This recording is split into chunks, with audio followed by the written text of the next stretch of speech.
Hey everyone out there, how's it going? Welcome to Screen Speak. It's the podcast that's all about movies, life, and so much more. My name's Jordan Anderson, this is my podcast, and I appreciate each of you, as always, for coming by and giving it a listen. Thank you so much for that. Really means the world to me. If this is your first time on Screen Speak, hit the follow button, hit the bell so that way you don't miss out on any future episodes. You can always check out Screen Speak on its social media platforms, which is Instagram and Facebook. Definitely check that out. Try to post exclusive content on each of those, give it some variety. And of course, you're welcome to reach out to myself, Jordan Anderson, at any given time, either on those social media platforms, or you can always reach out to the podcast email. All that information is in the description of this episode, so definitely check that out and stick around after you listen to the episode to look at that stuff, because it's all good stuff. It's good stuff, man. It's good. Okay. So on this episode, I'm chatting with a gentleman by the name of Blake Kellinger. Blake is a film major at the University of Iowa. He is a volunteer, or he was a volunteer, at the Cedar Rapids Independent Film Festival. And I gotta tell you, from meeting him at that festival, I'm telling you people, this is one of the nicest, most jovial people I have met in recent memory. And jovial is not a word that I just throw around casually to somebody. And for those of you that might not know what it means, let me go ahead and do a Google of it. Jovial definition. It means cheerful and friendly.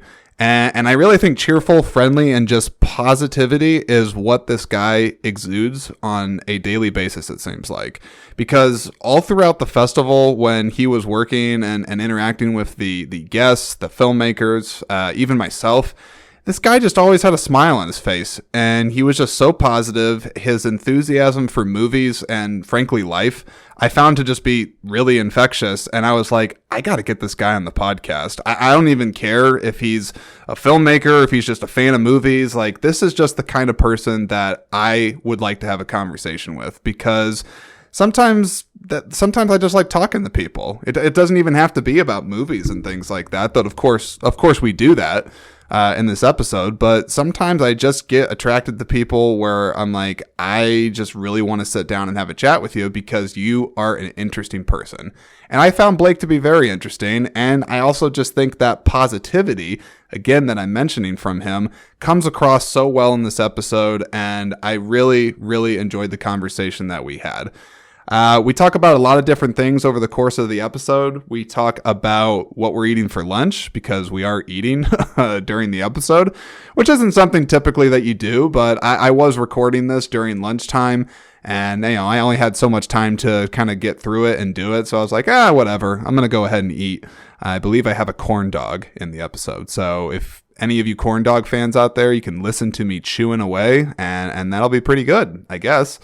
Blake has something a little more sophisticated. I think he tells me about that at the start of this episode. But of course, we talk more about corn dogs and food and whatnot. We actually talk about movies. We talk about a lot of the summer movies that are coming out, or ones that are already kind of out, because we're in the early onset of the summer movie season. We give some thoughts on Fast X. We give some thoughts on James Cameron, some of his working history with the Avatar series that's turning into.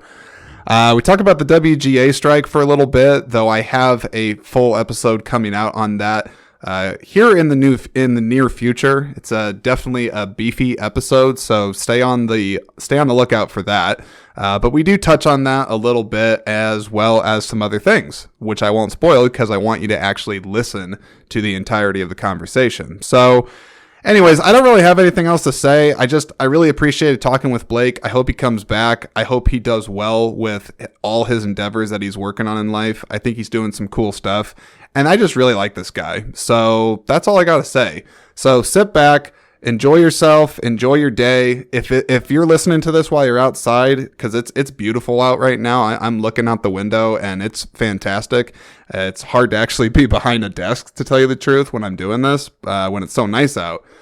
So if you're listening to this while you're outside, enjoy yourself, enjoy the time. But again, thanks for listening. Thanks for supporting Screen Speak. Really appreciate it. Enjoy this conversation with Mr. Blake Kellinger.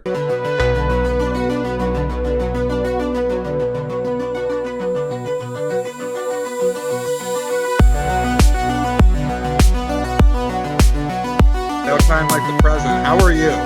Oh, I'm doing pretty well. It's been enjoying myself. I've been working at my new job in Chicago. I'm working for a post production team. I've been Really? working for like commercials. So Mondelez is known for like their food, such as their snacks like Oreos and Goldfish. Uh-huh. So they're developing this new initiative program that I get to help like get a montage going, like commercials going. So I've been working on like filing, doing all that type of stuff. I've been doing like 2 days a week. So it's been a little bit busy, but you know what? I can't complain. How about you? What's new with you? You know, aside from eating this delicious corn dog, which my viewers can't they can't see it because I'm eating lunch while we're talking about this. Yeah, Um, too. man, just staying busy. Oh wait, wait, you have food too? Yeah. I Nice. mean, What do you got?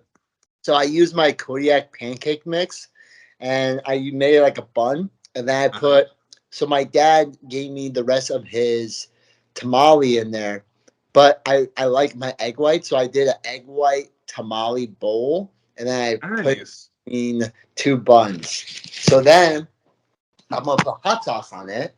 And I'm going to be careful when we're talking. So, because I know the viewers are not going to understand, like, what's that kid doing? What's that sound? What are those like just chewing sounds? I mean, I'm literally taking a bite of this corn dog right now, and I'm not editing it out. It's staying. Hey, you know what? We can be very sly though, Jordan. We're very sly. We're two very sly people. No one's Hmm. gonna. No one's gonna know. No, I mean that's part of the beauty of podcasts. I don't got video for this. I mean, I could eventually, but not right now. No, no, exactly. You can literally wear pajamas right now, and you don't have to stress about it. Exactly. To answer your question, like what's new? So my day job is keeping me busy. It's actually why I'm like wearing like the tie and get up and stuff. I don't typically don't typically dress Oh, like this all the time. But yeah, my day job's keeping me busy, and then honestly, Screen Speak ever since the festival, man, like it's been busy. Like it's been really? really busy. Yeah, because I recorded a lot of content on site with a lot of those filmmakers and actors and writers and whatnot that were there. I think I got like just about like 9 episodes, I think, out of it or something Oh, like that. What's that? holy crap! That's awesome. Yeah, I got a lot of that, and honestly, it's no small part thanks to yourself and the other volunteers. Honestly, that were there because like you guys eventually like once you kind of start realizing like oh like we can tell these people like Jordan's podcast is over here, you can talk to him and stuff. You guys developed a good system of doing that after the Q&A, so I felt like that really helped. But no, like just between the content that I recorded there, I've had a few people reach out to me since because they heard about the podcast through the festival. And so now between like yourself, I have other guests that I'm kind of bringing on. Um, you know, I did see that. I was happy for you. I was like, oh my god, Jordan's busy because I saw Chris on there. I noticed another like some of the filmmakers from the festival themselves. Like yeah, I saw some of the guests. I'm like, Jordan's keeping busy. I'm proud of him. thanks, man. That makes me so happy for you. I appreciate that because, like, dude, the whole thing, I tell people all the time that screen speak is really just a labor of love for movies, like at its core. I mean, I of course like have a focus aside from like interviewing people and having conversations about movies. I really tend to get into the nuances of films and how they really truly speak to us, like on our core, you know. Yeah. Um, and so yeah, I none of it gets done without obviously the listeners and people that take an interest in it, and I really strive for each episode to be as the best it can possibly be every single time. Oh, I listened to some of your recent episodes, and they're fantastic. They're fantastic, and you really showed your quality and just your passion. I mean, heck, I watched the live stream or the recorded live stream when you did Yeah. announcements of the prizes. It was just incredible. Like I enjoy your content so much, and it seems like a lot of viewers are really enjoying that content because I've been seeing a lot of people following your account too. So Yeah. you're right now. I want it to just continue to come. I think my goal kind of for things going forward, Blake, is just keep the content coming. still don't lose sight of like what I have Screen Speak be all about, which ultimately is doing analysis of films and kind of really speaking to again how it connects to us on our personal level. Like that's the whole kind of core of the show. But Yeah. I think Criff also at the same time it's opening the door for Screen Speak to possibly go on the road for other festivals too. I think that's something I'm exploring. There's two in particular that I kind of have my eyes on. I won't say which ones yet because I don't want to jinx myself before like there's any confirmation on it. But Yeah. they're both in the fall. I can tell you that. Like one's in September and one's in October. I know. I think I know. I definitely know what you're talking about. The one in October. Like, wink. I'm not. I Wink, would wink, wink, wink. say either. Just just keep in good terms. But I know Yeah, you because that was actually something I wanted to mention too. Is yeah. because that's a big one coming up in October. So Yeah, yeah. that would be a great episode for you. So yeah, I mean, like we'll just kind of see because it just depends on how much time I have with it, and on the back end of things too, Blake. I'm really trying to work on this website for the podcast. I've been slowly in the process of developing merch, so I can have like a merch store to sell things like that, so I can make some money. You know? Oh yeah, that's smart. Do you have like a website and that you're like connecting with? Like I'm trying to remember how the whole like creating merch does like because I know you have to collaborate with a Mhm. your website, right? Or how's that? So I'm building mine right now through Squarespace. And through Squarespace, they have like merchant portals and things like that that you can kind of connect and build directly into your site. And so that way, essentially, what it would do is as long as you have like the designs uploaded for things and you're clear about like just all the quantities and things like that, you don't have to like mass order like a stock of like 1,000 shirts sitting on standby. It's more just as needed, and this supplier essentially would take your designs and the material that you want and stuff, and they would ship it and take care of all of that. Of course, they get a cut of stuff, but still, I mean, that's kind of the easier way of doing it.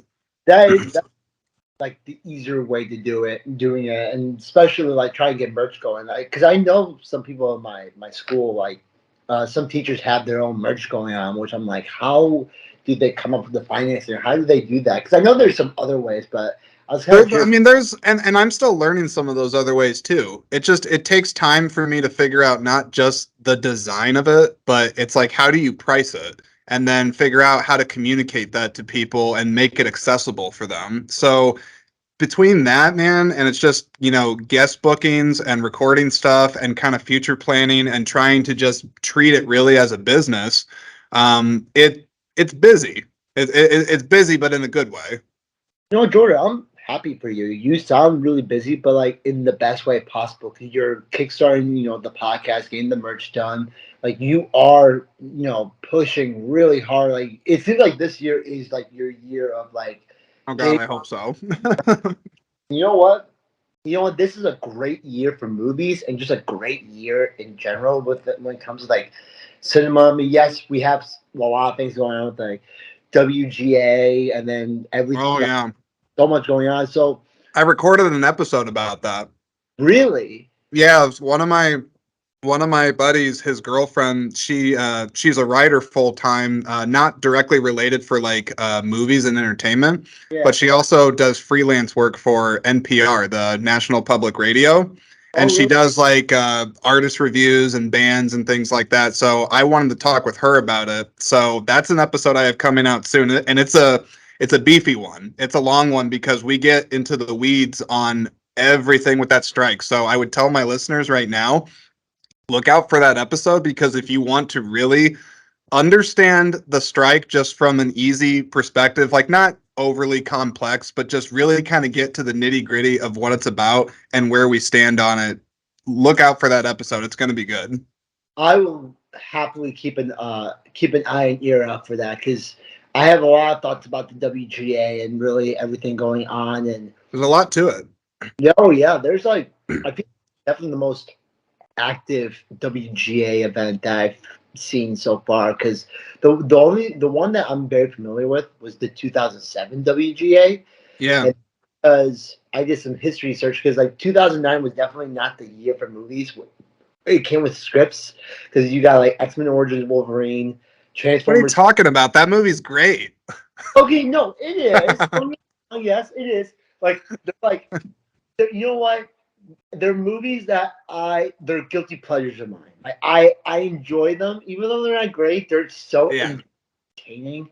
But I think it's interesting, kind of looking at the WGA and what it did. But this year, because a lot of the actors and directors are like joining in, they're trying to get a not only a writers guild but an actors guild. Yeah. Actors guild, like it seems like they're really spreading, which is definitely making me a little nervous about the future Yeah. cinemas. So it definitely makes me, you know, like kind of think about, ponder this, and like what's going to happen in the future. So that is something that's getting my brain working. Like I'm worried, but at the same time, I'm also encouraging. Like, hey, everyone deserves equal love. Like writers deserve like the respect. So do the actors and directors. Like I saw like a post recently, like this guy's like, "Oh, writers make so much money. Like, what are you talking about?" I'm like, "No, they don't. Not all. Like, are you kidding me? No, not even actors get that well either. Like, yeah, they'll make big money, big bucks, like through Marvel or something like that. But look Yeah. at like, indie films or like smaller budget films. Like, they're not going to get that much money anyways. So No. it's I think it's interesting. I think it's a very interesting topic, a very interesting time we're in too, especially for the world of cinema. Absolutely. And what I would add on to just my quick thoughts about kind of what stands out to me most about the WGA strike, because like I said, I have a whole analysis coming, so I'm not going to go fully down that road. Oh yeah, But I think what stands out to me is one is the streaming issue, because when the '07 strike was happening, streaming was kind of in its infancy. Like there was like Netflix doing like the DVD deliveries to your door, and there was maybe a couple others that were up and coming, but the landscape is completely different now. And what a lot of people don't understand for the writer's perspective, specifically series writers, that people that work on shows, the traditional model would be when broadcast television was kind of in its heyday, is you would have there be like a 20-25 episode, sitcom or something like that for a season. And writers would make a lot of their money on the residuals of that, being in the form of royalties for the amount of times that they would put it out there or do reruns, as it's commonly referred to. So that being said, you put the streaming model in and you run into a problem because streaming doesn't work like cable television. Once something's out there, a person can rerun it on their own as many times as they want, right? yeah, So that being said too, the second and probably the biggest problem with that is that the streamers do not disclose that data to the filmmakers and the people that are in there. Hell, to the general public, they don't even share that info. So you, as the writer, if I wrote something for a Netflix series or something, I'm going to have not any real idea how well it's doing performance wise, because Netflix and all these other places are so tight guarded with their stuff. And the narrative I think around that is that they're basically doing that because they don't want to be so forthcoming with profits, because then they got to pay out more money to the writers. Now that's just a theory. I don't know if that's true. And yeah, then the second thing I would just add on to that really quick yeah, is, talking about the money side of things as well. You have to understand that writing in general, I mean, it's a gig based economy. So like you're kind of jumping from job to job. And if you don't have salary minimums and good workplace conditions and these things that are regularly mandated and controlled, then you sort of just have chaos and you don't have consistency. And these people have kids, and, these people have families and stuff, and they can't make a living out of it. And so what I think's happening right now is I just think we're in a time where the negotiations are a little steeper because of the factor of streaming, along with a lot of other things, including AI and all that other crap. But but this is my last thought, and then we'll keep going. Is yeah, the money to me is out there. So the money is out there to pay the writers. I don't think it's going to be as much as what they are asking for right now. I think they're going to have to come down, but I yeah. don't think it's like impossible to do a lot of the things that they're asking for. That's what I'll say. Yeah, I agree with all your points there. That's a really great. I won't keep but running this down the mud since you already have analysis coming out soon. But Yeah. And I had to do a lot of research to figure this stuff out too. I didn't just know about it. no, exactly. Like I could tell you definitely did your research because that is, very. I think with this type of situation or this type of event happening, it is important to do your research because that's. Mhm.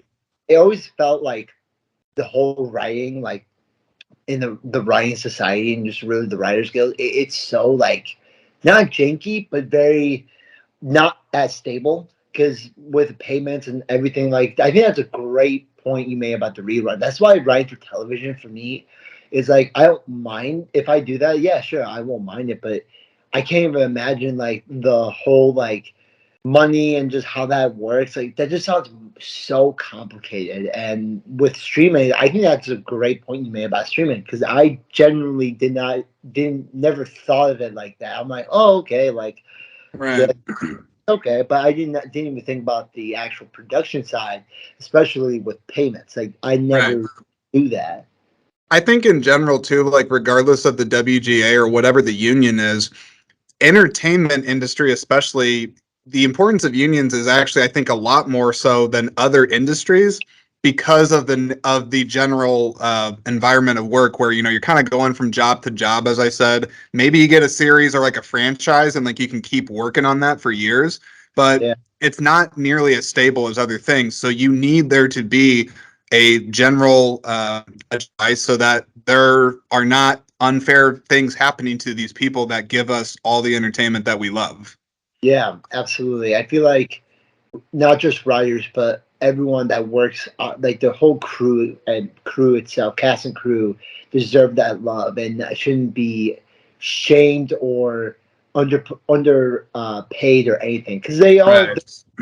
they're all giving their efforts into cinema itself. So I think it studios need to see that and like just like support people, just support like Right.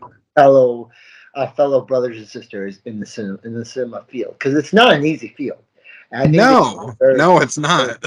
they deserve the treatment, the right treatment when it comes with that. Like I think that's a huge thing, like, especially like very quick. I know Chad Stahelski just came out about how there should be a reward, an awards ceremony or an award selection for Academy Awards for stunt performances. And Hmm.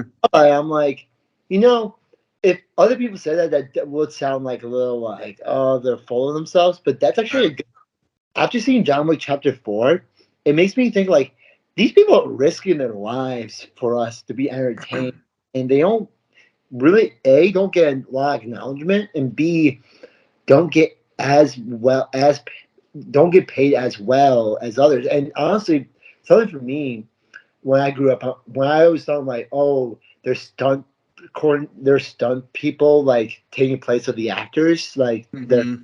And I think of it as like, oh, they're just being lazy. But then as I got older, I started realizing that, hey, this is actually a real job that people are making money off, and that's actually being supported. So yeah, if an actor does do their own stunts, that's huge. But Yep.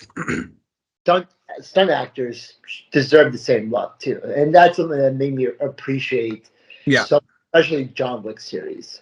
I would definitely echo the sentiments of just what Chad Stahelski said, as you said, where giving the Academy level of praise for stunt performers, Yeah. because as you rightfully said, they risk their lives. They have to rehearse immensely and train a ton to be able to even, assumingly, physically do some of the stuff if that's the world of stunts you're talking about. But then Yeah. you also have to know there's car stunts too. There's all kinds of different stunts. And I would also say, too, we can't forget that the ones that do it really well, it serves the story. Like, it's not just action sake for action's sake. Like, they're even thinking, how would this character move through this environment? Like, does it speak well to that? It's like you have to understand that there's nuances to the stunts, and it's not just somebody, getting their ass kicked or something like that. It's well thought out and planned. And again, I would also say too, that we also have to keep in mind that technologically speaking, these people are trying to innovate as well. So they come up with different ways to innovate technology, whether it's like pulleys or wires or all the different things that kind of go into that, because that's all stunt work too. It's not just special effects. No, that's more than just special effects, which like honestly, I feel like everyone deserves equal love because I feel like lately, not just writers but also VFX artists have not been getting the right treatment. Like Yeah. especially the whole controversy surrounding Marvel and their VFX artists and how they're everyone's been criticizing the VFX for some of the recent Marvel projects. And then I'm like, well, there's actually a reason behind it. And VFX artists have come out and say like they're overworked, they're overtired because Well, VFX is, yeah. and so is stunts. Like making movies in general isn't easy. So I think, especially like currently working at post production crew right now, it's all about organization, treating your coworkers right, and then you can produce something great. And then big companies that are like just using it as a machinery. It's not. That's not how it works. I would also say, do you ever watch? There's a YouTube channel. It's the Corridor Digital Crew, the They're VFX artists react. You ever my watch that favorite. series? Yes, my channel. I watch them daily. Like they're my favorite.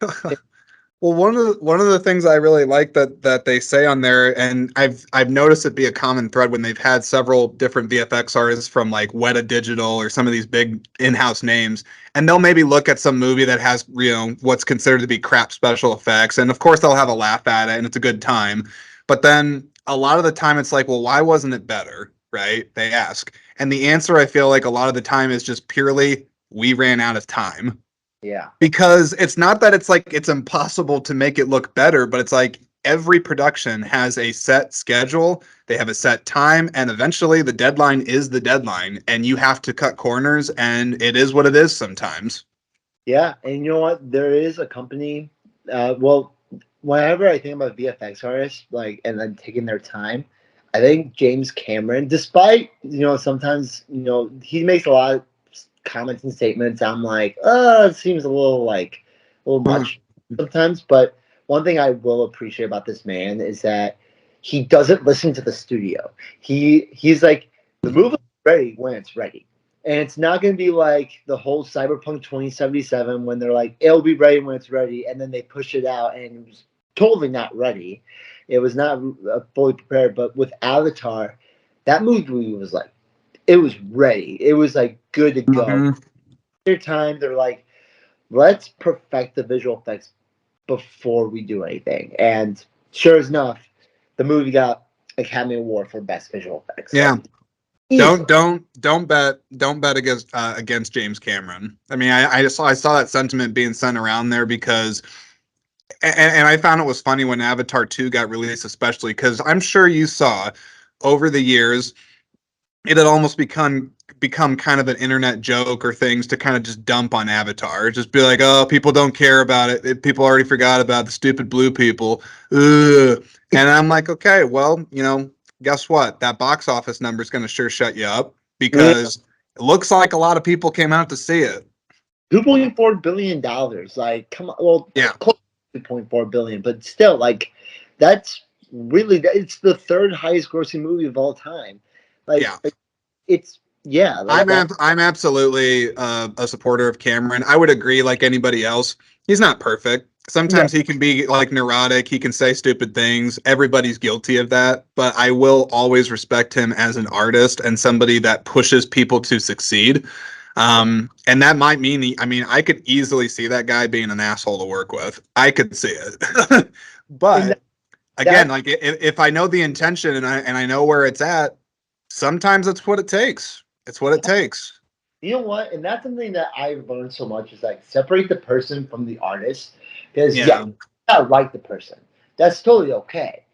But as an artist, you can't deny that they brought so much to the table. Like, yeah, James Cameron is a visual arts, like a visual effects like master. Like he knows how to make visual effects. Like Terminator 2, the first Avatar. Like look at his filmography, and he knows how to utilize visual effects the proper way.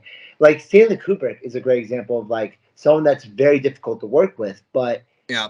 yeah, do something so high quality and something very like bold, and people remember him for that. So yeah, you don't have to be like, yes, I do believe, like, respecting others and like being equal. And yeah, sometimes no one's perfect. There is no such thing as a perfect director or a perfect writer or actor or anyone like that. But if they're fully committed into the roles and really produce something like mass and fantastic, like Yeah. for the, then that's all that matters. I think the big thing noticing now is the Flash with the whole Miller controversy surrounding, and I'm like, Yeah. yes, I have opinions about that, but the only reason why I'm gonna go see the movie is because you could tell they put their blood and sweat into this film, Yeah.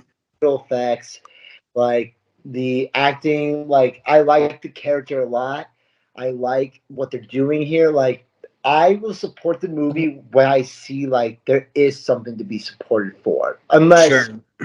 unless it's something really horrible that I'm like, oh no, like if, like, for example, Harvey Weinstein suddenly comes back and then produce something. No, no, no, no. You know, But the Ezra Miller thing's an interesting one. I mean, that's something you can easily go down the rabbit hole on. yeah, I think a couple of things that stand to mind for my thoughts on it is one, I'll still be curious to see how the movie performs because I know that the film community at large and people that pay attention to this stuff, we're all fully aware of what Ezra's been reported doing and like we see all that. But I do think there's a lot of people that aren't. And so the studio's being smart and they're not, of course, going out of their way to be like, hey, Ezra did all this stuff, you know. So I still think there's a lot of the mass audience that either may not know about it or frankly may not care because they're going to see Michael Keaton being back as Batman and there's a lot of other draws to the movie. Um, and then the other thing that I think you made a point on, and I think it's not the first time that this has happened, yeah. is when a large scale production like this has controversy or something go wrong with it. The one that always stands out to mind for me is Bohemian Rhapsody, the Queen movie, Oh yes. because of Bryan Singer and all the accusations with him and like the 13-year-old boys. I mean, bad stuff. But then it's like, you know, potentially you could say thousands of people worked on that movie and there's people that rehearsed and they, as you said, they gave everything to the project. So it's like it's a really tricky decision sometimes to just be like, oh yeah, like do you just kind of sever and cut your losses with it or do you Yeah. honor the work of the other people and put it out there? And sometimes, I mean, that decision's not always clear, man. Like I would hate to be Warner Brothers and the DC people trying to figure out this Ezra Miller mess. It's terrible. I know it's horrible. It's like, I think the whole Ezra Miller situation, and then there's the Amber Heard situation with Aquaman Oh 2. geez, yeah. Oh And geez. I think honestly, if you want to dedicate a whole episode surrounding that just controversy of like actor, like that whole like rabbit hole of actors, or like people getting into just the controversy surrounding like cast Yeah. members and the effects of it, how the film has its effects. I think it'd be very interesting to like kind of delve Oh, into. that's an easy topic to definitely talk and kind of get into the complexities of it because Oh yeah, it's not. I mean, I think a lot of people wish it was like cut and dry, where it's like this person did bad thing, therefore don't support, and they're done. It's not always that easy. I'm not trying to be neutral on it, but there's a uh, lot of things that are involved with that even being there in the first place. But that's I, what I makes. got I got a few minutes left here with you. I realize we don't have all the time in the world on here, man. But No, it's always I fine. no, I did want to ask you, what summer movies are you excited for? Have you seen any? Because Fast X is out. Oh, I know. Oh my goodness. So I, Fast I X I has been. just I just saw it last night. Oh, okay. Quick thoughts. How do you feel about it? Okay. Fast and Furious is a complicated franchise to explain because it's so storied and it's certainly, I would definitely say, has become a joke by a Yeah. lot of people's standards. Here's what I'll say. Very quick review, if you will. I think the movie is terrible. Okay. Okay. Now, as a film. Like it's bad. Like there's bad writing, laughable performances, stupid physics. I mean, this is not something that Fast and Furious fans are not surprised by at this point. Yeah. Pretty much from 7 on, it's kind of been a joke of how much more over the top can this thing get. That said, there is this weird thing when I watch the movie where it's like, even though like there's so much of it that's bad, like I still laugh at it and like it's so bad it's kind of comical to me. And then Yeah. there is still characters in there that I care about since the first movie. So even though like it's like on a film on a lot of levels it's stupid, it doesn't mean it's not entertaining. So Yeah. that's what I would say about that. Okay. Because see, the last Fast and Furious movie I watched was Fast Nine, and to me, that might be the worst Fast and Furious movie in my opinion. This one's a little better. And it's not Yeah. saying that's not saying much, but it's a little No. better. That's a big pod. That's what I've been hearing too. So that's actually a movie I am trying to go see this summer. Because you know what, I'm a sucker for Fast and Furious movies, Dude, and even I've though been in it since 2001. They can take my money. Like I got to see it through exactly, to the end. exactly. Listen, I may have hated Fast Nine, but I'll still go support and see the series and see what happens. But I don't know. I'm very curious on what's going to happen. But to your question earlier, when it came with like movies that are coming out this summer, there's Yeah. so many. And I made a poll recently on my Instagram and asking people what are the big movies that you're looking forward to. And I'm not kidding you. I felt like a lot of my followers, a lot of my friends who follow my account said Barbie. Like Barbie's like the Yeah, one of the most man. anticipated movies of summer this year. And you know what? It's mine too. Like I'm honestly very excited for Barbie. I can't explain to you why, but there's something about it that attracts me to be like, yeah, I kind of want to see it because it looks hilarious. I love the teasers. I love the posters. Yeah. It like it knows what it's doing, and it's Greta Gerwig with Noah Baumbach like Yeah. working. So they're a great duo team. So I'm hoping it's a good movie. But Yeah. there's just a lot of movies though. Like we're getting Spider-Verse 2. That's like, see, if I could pick 5 movies, just 5 movies really quick, that I'm very excited for this summer. It's there's nothing in order of excitement, but these are just 5 movies I'm really excited for. It's Spider-Man Across the Spider-Verse, Mhm. Oppenheimer, Barbie, Transformers: Rise of the Beasts, Okay. and then I'm gonna throw this out there. I don't care what people say. The Flash, like those are my 5 most anticipated of the summer. But what about you, Jordan? What's movies that got you excited for the summer? Oh God. I mean, kind of similar to you, there is quite a bit that I'm excited about. I think some are some of the obvious that you mentioned. Some of those big ones.